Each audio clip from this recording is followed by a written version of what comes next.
नमस्कार दोस्तों, स्वागत है आपका मार्केट ज्ञान चैनल में। इंडिया की सबसे ज़्यादा मार्केट कैप वाली प्राइवेट बैंक एचडीएफसी बैंक ने अपने फर्स्ट क्वार्टर 2026 के रिजल्ट्स रिलीज किए हैं। रिजल्ट्स के साथ साथ कंपनी ने ₹5 पर इक्विटी शेयर का डिविडेंड भी अनाउंस किया है और कंपनी ने बोनस भी अनाउंस किया है। वो सब डिटेल में समझेंगे। उसके साथ साथ जो एनालिस्ट्स हैं उनका क्या मानना है कि कंपनी के क्या आउटलुक्स है इन फ्यूचर। इनके सब्सिडरी कंपनी है जो एचडीएफसी फाइनेंशियल सर्विसेज, उसका आईपीओ भी अभी जून मंथ में ही आया था।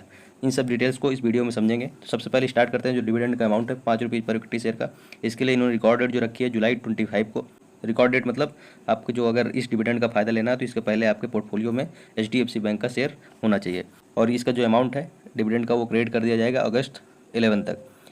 इसके साथ साथ जो बोनस की अगर डिटेल्स की बात की जाए तो 1:1 रेशियो में कंपनी ने बोनस अनाउंस किया है। बोनस के रिकॉर्ड डेट की बात की जाए तो 27 अगस्त को रिकॉर्ड डेट रखी है।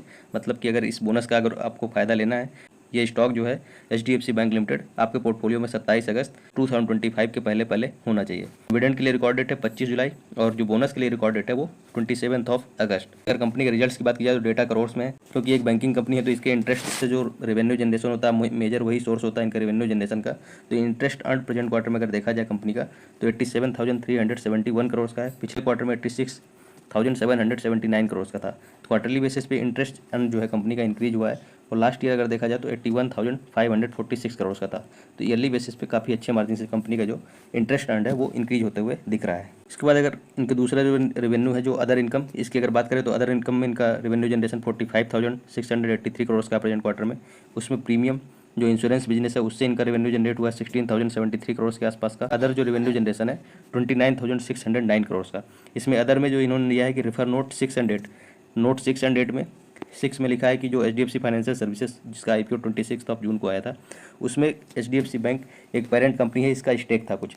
तो इन्होंने लगभग 20% के आसपास का अपना स्टेक सेल किया आईपीओ और ओएफएस के थ्रू, जिसकी वजह से इनको लगभग 10,000 करोड़ के आसपास का फायदा हुआ है। एचडीएफसी बैंक के इनकम में ही इंक्लूड किया गया है और इसकी वजह से जो एचडीएफसी फाइनेंशियल सर्विसेज में इनका स्टेक था 94% से घटकर 74% ही रह गया है नोट 6 में। जबकि नोट 8 की अगर बात की जाए तो फॉरेक्स सर्विसेज से जो इनका रेवेन्यू जनरेशन है या अदर इनके इन्वेस्टमेंट से वहाँ से जो प्रॉफिट जनरेट हुआ है वो नोट 8 में मेंशन किया गया है। तो टोटल इन दोनों सेगमेंट से अगर ऐड करें तो प्रेजेंट क्वार्टर में कंपनी ने लगभग 29,609 करोड़ के आसपास का रेवेन्यू जो है अदर इनकम सोर्सेज से जनरेट किया है। तो टोटल इनकम जैसा कि आप देख रहे हैं 1,33,064 करोड़ का है। पिछले क्वार्टर में 1,20,268 करोड़ का था। तो क्वार्टरली बेसिस पर अगर टोटल इनकम की कंपेयर करेंगे तो लगभग 11% के आसपास जो है कंपनी का रेवेन्यू इंक्रीज होते हुए दिखा है। लास्ट ईयर अगर देखें तो कंपनी का रेवेन्यू जो है 1,16,996 करोड़ का था। तो ईयरली बेसिस पे भी कंपनी के जो रेवेन्यूज है लगभग 13.5% के आसपास बढ़ते हुए दिखे हैं। तो क्वार्टरली और ईयरली बेसिस पे कंपनी का टोटल रेवेन्यू जो है वो इंक्रीज होते हुए दिखा है। इसके बाद एक्सपेंडिचर्स की अगर बात करेंगे तो कंपनी के जो एक्सपेंडिचर्स है क्वार्टरली और ईयरली दोनों बेसिस पे इंक्रीज होते हुए दिख रहा है। प्रेजेंट क्वार्टर में 96,891 करोड़ का है। पिछले क्वार्टर में 90,890 करोड़ का था और लास्ट ईयर सेम क्वार्टर में 91,126 करोड़ के आसपास का कंपनी का एक्सपेंडिचर था। इंश्योरेंस बिजनेस को लेकर इनका जो इस क्वार्टर में एक्सपेंडिचर रहा है वो थोड़ा सा यहाँ पे इंक्रीज होते हुए दिखा है पिछले क्वार्टर या लास्ट ईयर सेम क्वार्टर से अगर कंपेयर करेंगे। तो इसकी वजह से जो कंपनी का टोटल एक्सपेंडिचर है वो इंक्रीज कर गया। इसके बाद अगर कंपनी का प्रॉफिट आफ्टर टैक्स यानी पैट की बात करेंगे तो प्रेजेंट क्वार्टर में कंपनी का जो प्रॉफिट है वो 16,258 करोड़ का है। पिछले क्वार्टर में 18,834 करोड़ का था। तो क्वार्टरली बेसिस पे कंपनी के जो प्रॉफिट्स है लगभग 13% के आसपास यहाँ पे घटते हुए दिख रहे हैं। जबकि लास्ट ईयर से कंपेयर करेंगे तो कंपनी का प्रॉफिट 16,474 करोड़ का था। तो ईयरली बेसिस पे कंपनी के जो प्रॉफिट्स है वो डिक्रीज हुए हैं लगभग 1.5% के आसपास। तो कंपनी के प्रॉफिट्स क्वार्टरली और ईयरली दोनों बेसिस पे डिक्रीज होते हुए दिखे हैं। जबकि कंपनी के रेवेन्यू अगर कंपेयर करेंगे तो ईयरली और क्वार्टरली दोनों बेसिस पे बढ़ते हुए दिखे थे। इसके बाद अगर सेगमेंट रेवेन्यू की बात करेंगे तो कंपनी का सेगमेंट रेवेन्यू एक बैंकिंग कंपनी है तो ट्रेजरी जो अगर गवर्नमेंट बॉन्ड्स में जो इन्वेस्टमेंट होता है उससे जो रेवेन्यू जनरेशन होता है बैंक का उसको ट्रेजरी रेवेन्यू में ऐड किया जाता है। तो प्रेजेंट क्वार्टर में अगर देखेंगे तो ट्रेजरी रेवेन्यू जो बैंक का है 26,104 करोड़ का है। पिछले क्वार्टर में 16,910 करोड़ का था। तो क्वार्टरली बेसिस पे जो ट्रेजरी से रेवेन्यू जनरेशन है बैंक का वो काफ़ी ज़्यादा यहाँ पे बढ़ते हुए दिखा है। रिटेल बैंकिंग से अगर कंपनी के रेवेन्यू देखेंगे तो 75,191 करोड़ के रेवेन्यू प्रेजेंट क्वार्टर में जनरेट किया है। जिसमें से डिजिटल बैंकिंग से बहुत माइनर रेवेन्यू जनरेशन इनका 2.49 करोड़ का, बट नॉन डिजिटल बैंकिंग से ही इनका मेजर रेवेन्यू जो है जनरेट हो रहा है 75,188 करोड़ का।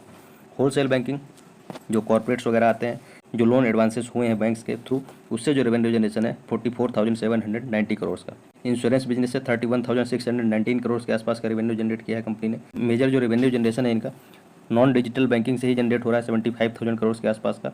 उसके बाद होलसेल मतलब कॉर्पोरेट्स बैंकिंग है उससे, उसके बाद ट्रेजरी गवर्नमेंट बॉन्ड्स हैं, उनमें जो इन्वेस्टमेंट कंपनी कर रही है उसके थ्रू जो रेवेन्यू जनरेशन है वो थर्ड लार्जेस्ट रेवेन्यू जनरेशन है। रिजल्ट्स तो आपने देख ही लिए कि रेवेन्यू कंपनी का क्वार्टरली और ईयरली बेसिस पे इंक्रीज हुआ है, बट प्रॉफिट में थोड़ा सा यहाँ पे कॉन्ट्रैक्शन देखने को मिला है, क्योंकि इंश्योरेंस बिजनेस जो है इनका वो थोड़ा सा एक्सपेंडिचर उसमें ज़्यादा करना पड़ा है बैंक को।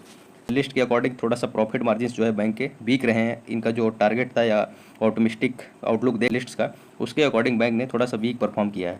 बट नुवामा वेल्थ मैनेजमेंट जो कि ब्रोकरेज फर्म है वो इस बैंक के लॉन्ग टर्म प्रोस्पेक्ट को लेकर काफ़ी ज़्यादा ऑप्टिमिस्टिक है, और इसके साथ साथ उन्होंने अपनी जो बाई रेटिंग थी उसमें मेंटेन करी है बैंक में, और टारगेट्स भी दिए हैं लगभग 1950 से लेकर 2030 तक के, मतलब लगभग 2000 के आसपास आप इन टारगेट्स को मान सकते हैं, जो कि अभी करंटली 1500 के आसपास ये स्टॉक ट्रेड कर रहा है।